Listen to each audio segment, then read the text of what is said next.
Friends, ఈరోజు కిచిడి చేసుకుంటున్నాను. ఎలా చేయాలి అని తయారు చేయడం దానికోసం కాదండి వీడియో చేసింది. బలమైన ఆహారం తినాలి కిడ్నీ పేషెంట్లు, అందుకని నేను చేస్తున్నాను. ఇది తెలిసిన విషయమే. కిచిడి ఎట్లా వండుకుంటారో, కూర వండుకున్నట్టు అన్ని కలగూర వండుకోవాలి.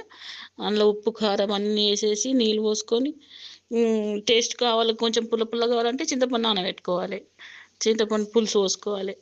కూర వండుకున్నట్టే సేమ్. కూర వండుకున్న తర్వాత నీళ్ళు పోస్తాం కదా, కొంచెం నీళ్ళు ఎక్కువ పోసుకోవాలి. ఎక్కువ పోసుకున్న తర్వాత ఈ బియ్యం నానబెట్టినాం కదా, బియ్యం అన్ని పప్పులు వేసేసుకున్నాను నేను. ఇంకా తొగరపప్పు, శనగపప్పు, పెసరపప్పు ఇవన్నీ కలిపి 2 గ్లాసుల బియ్యం కలిపి నానబెట్టుకొని పెట్టుకున్నా. ఏం చేయాలి మరి, బలం కావాలంటుంది సిస్టర్, అందుకని నానబెట్టుకొని కిచిడి వేసేసుకున్నాండి. ఎందుకంటే కూరలు నేను ఎక్కువ తినను, కూరగాయలు క్యారెట్లు బీట్రూట్ నాకు పోవు. ఇవన్నీ కిచిడి చేసేసుకుంటే తినొచ్చు కదా అని ఇట్లా చేసుకున్నానండి. నేను ఎక్స్ప్లెయిన్ చేయడానికి ఈ వీడియో తీయట్లేదు, కూర ఎలా వండుకుంటారు కిచిడి ఎలా చేసుకుంటారు అని అన్నీ మీకు తెలిసిన విషయాలే. కానీ డయాలసిస్ పేషెంట్లు బలంగా ఉండాలంటే ఇవి తినాలి అని నేను చూపిస్తున్నాను, అందుకే ఈ వీడియో చేస్తున్నాను. ఇవన్నీ పప్పులు ఒకటే పూట తినాలి, ఎక్కువ తినొద్దు. మరి పప్పులు ఉంటాయి కదా, గ్యాస్ ట్రబుల్ వస్తుంది మళ్ళీ మాకు.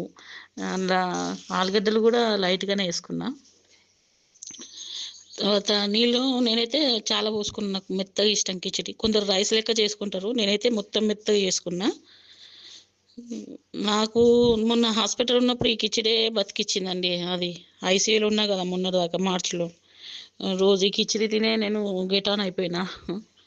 అందుకనే మీకు చెప్తున్నా, అన్నం తింటే ఏం బలం ఉండదు, డయాలసిస్ సరిగ్గా జరగదు అని అంటేనే ఈ కిచిడి చేసుకున్నాను అనమాట. డయాలసిస్ పేషెంట్లు ఎవరైనా చూస్తే ఇట్లనే ఫాలో కండి, కిచిడి తినండి, ఒక పూట సరిపోతుంది బలంకు. అదే నచ్చితే లైక్ చేయండి, షేర్ చేయండి, సబ్స్క్రైబ్ చేసుకోండి. లాస్ట్ అయితే ఈ పెరుగుతో తింటే ఇంకా సూపర్ ఉంటుందండి, పెరుగుతోని.